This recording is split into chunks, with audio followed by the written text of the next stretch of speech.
You're listening to the Native Plants Healthy Planet podcast, presented by Pinelands Nursery. Here are your hosts, Fran Chismar and Tom Kinezic.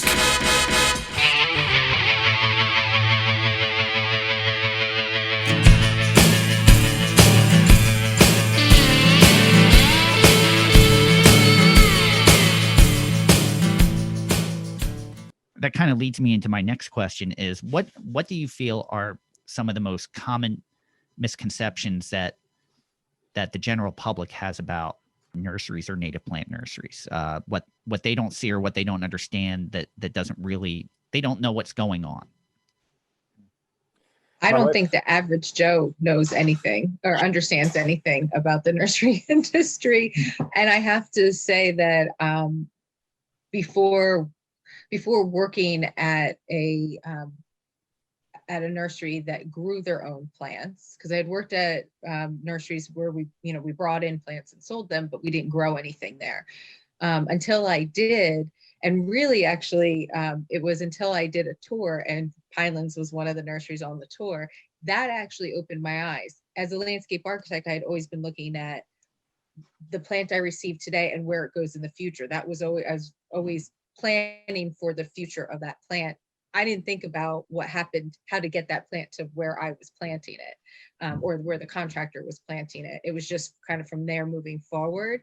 And it was really eye-opening and amazing at how much goes into getting that plant into that 1 gallon or that quart or that 10 gallon or whatever size, even a B&B tree, like how much goes into it up to that point. And I don't think the average Joe knows any of that, let alone the business end and all the decisions. And like Steve had said, that it's really, we're manufacturers.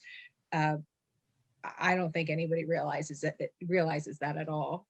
No, and that's a good point. Just, when I worked at Princeton Nurseries, we were growing things from seed all the way to caliper size material. And, one of our biggest plants were ginkgo, and it would take 7 years just to get a ginkgo to a 1 3/4 inch caliper, a 2-inch caliper tree. And it's, the price on it was reflective of the time it took to grow that. And sometimes they don't see the length of time, so they don't understand the value of what, it's, I think for me, my biggest thing that I hear from people when talking to them is that native plants are such a positive thing, and nature is such a positive thing, and everyone's so happy about it that I think they forget there's a business behind it. It's, if we love doing what we're doing, and we do many things to help, and we're fortunate we get to make a living by doing this, but you have to make business decisions. Like there's a lot of people that work here that count on this, and it's hard, and sometimes it's conflicting, but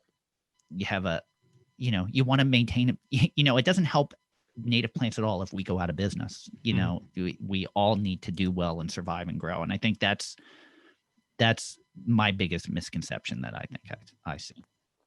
My wife and I used to joke when we first started. She's actually my best volunteer here at the nursery. And everyone, a lot of our friends would come over and be like, wow, it's so lucky you guys get to hang out at the nursery all day and growing plants. And I would look at Aaron every time they'd say that, and I said, yep, just hanging out, growing plants. But no, there is so much that goes into it behind the scenes that not everyone, I think, realizes. Like winter vacation, it doesn't exist. I mean, we're actively, stratifying our seeds or cleaning seeds or actually growing crops at the moment, and it's January. So yeah, there's no downtime. When was the last time anyone here took a spring vacation? A honeymoon, but that's different. Yeah. It's hard. For the longest time for me, it was very hard to actually enjoy April and May, and enjoy what's happening in nature, because you're entrenched in it, and it kind of takes the joy away from it sometimes, just with how crazy a spring can be. So it's not as if the nursery business is a constant stream of income throughout the whole year. There's times of the year that you're more profitable than others. You're more profitable in the spring. You're more profitable in the fall. Summer and winter are a different story. And added to that, did I mute myself? No, I'm muted on. I'm looking at my screen. I'm used to Zoom. Added to that is when you aren't as busy, isn't reflected. Like when you are busy, you're as busy as you could possibly be. It's because everyone wants to buy something in May. Yeah. That's when that first nice day in April, that's when everyone, not just you, but your neighbors and their neighbors and everyone probably in the entire country is saying, hey, oh, you know what? I should want to plant something in my garden. And it can get really overwhelming in that time of year just because there's so much going on. And from our perspective, that means we're putting off every project, kind of all hands on deck and getting stuff out the door, because once it shuts off, that's kind of it for a while. Yeah. So and it's, you know, it's, you can plant throughout the year. It's more difficult at certain times of the year, but it's, you know, everyone has information that they learn from someone that may not necessarily be true, but they consider fact. So that's hard to change someone's perception, yeah, you know, because they look at you as, well, you're profiting off of this. So yeah, you're going to have an angle, but you know, a lot of what we're trying to explain is good for everyone. And it's, you know, they don't always want to hear what you have to say. I'd say too, a lot of people say, oh, well, you're in the nursery industry and you get, you know, winters are off. It's easy time for you. You know, you don't have much to do. And Steve, what was the first thing you said to me when we got on today? I'm like, how, you know, you asked me how we're doing. I'm like, oh, we're busy, we're planning, we're doing this and we're doing that. And you're like, it's January. And, you know, we have more time. It's an illusion. Right. You know, we have more time.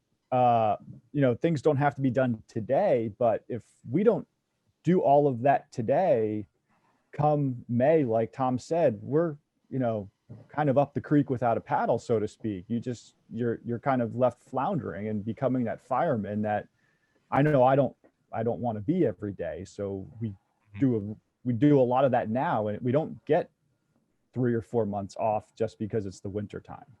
You got to do all the things that you would normally do late, that you would want to do later. You have to do them now, otherwise they won't get done. Right. And that's what we're doing a lot now, is like, you know, repairing stuff and being ready. You got to be ready. And if you don't take this time to be ready, boy, spring gets to be a real problem. Right. And a lot of those things are the things not why we got into doing this that we have to do now. We got into it, you know, we love growing plants and, you know, supporting the pollinators, like we said, but we've got to sit behind a computer and do those sales goals and the marketing plan so we can get those plants out there too. So, you know, I know Tom's driving himself crazy trying to get our new website ready to go live. And we know we're crunching time because you know, we start seeding in less than a month, you know, production for us starts kicking back in the beginning of February. So it's, you know, and the other thing too, is when you have multiple weeks where you're working 50, 60 hours a week, at some point you have to be able to take a break. No one can run like that all the time. So when you get a break, you have to be able to take advantage of it also. Otherwise you're not refilling that cup. You're just running yourself down. And we've all seen nurserymen that have burnt the candles at both ends. You know, it's not always a pleasant sight. You know, you have to be able to refuel yourself also. that's definitely.